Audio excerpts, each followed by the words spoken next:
Hi friends, welcome to సాధ్యతే సర్వం channel. ముందుగా అందరికీ కార్తీక పౌర్ణమి శుభాకాంక్షలు. మరి మా ఇంటి కార్తీక పౌర్ణమిని అయితే చాలా సంతోషంగా సెలబ్రేట్ చేసుకున్నామండి.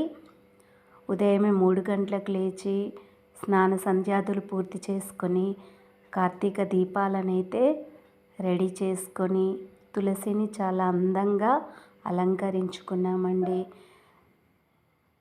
ఇలా రెడీ చేసుకున్న తులసి ముందు ఉసిరి దీపాలనైతే ముందుగా వెలిగించి ఆ తర్వాత ప్రతి ఒక్కరం 365 వత్తుల చొప్పున ముగ్గురం వెలిగించామండి. చాలా చాలా సంతోషంగా అనిపించింది.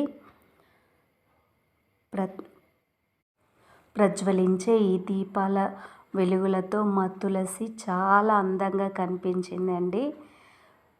ఆ దీపాలు ఎంత అందంగా వెలుగుతున్నాయో చూడండి. సాధ్య వెలిగిస్తున్న ఆ దీపాలను చూస్తే మాకైతే చాలా హ్యాపీగా అనిపించింది.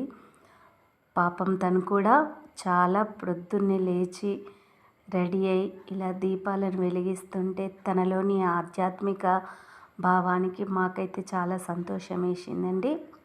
ఇక దీప స్తోత్రాలను చదువుకుంటూ సకల దేవతల స్తుతి చేస్తూ మేమైతే దీపాలను వెలిగించాము. దీపం జ్యోతి పరబ్రహ్మం, దీపం సర్వతమోపహం, దీపేన సాధ్యతే సర్వం, సకల దీపాలకి వందనం.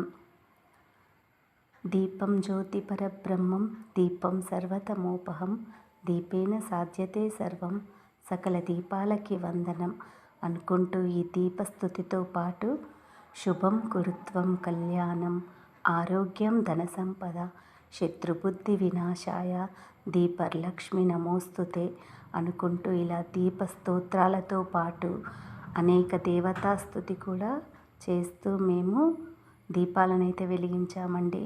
ఎంత బాగా వెలుగుతున్నాయో చూడండి మా ఇంటి కార్తీక దీపాలు. ఆహా, ఆ దీపపు వెలుగులను చూస్తుంటే మా జీవితంలో ఉన్న చీకటి అంతా తరిమేసినట్లుగా ఉందండి. మరి దీపం ఎంతో పవిత్రమైనది. అజ్ఞానపు చీకట్లను తొలగించే, అనారోగ్యపు చీకట్లను తొలగించే పవిత్రమైన వెలుగు దీపపు వెలుగు. ఒక మంచి గురువుల తోడుండి జీవితానికి మార్గాన్ని వేసే పవిత్ర రూపం దీపం. అలాంటి దీపలక్ష్మికి నమోస్తుతే. వన్స్ అగైన్ అందరికీ కార్తీక పౌర్ణమి శుభాకాంక్షలు.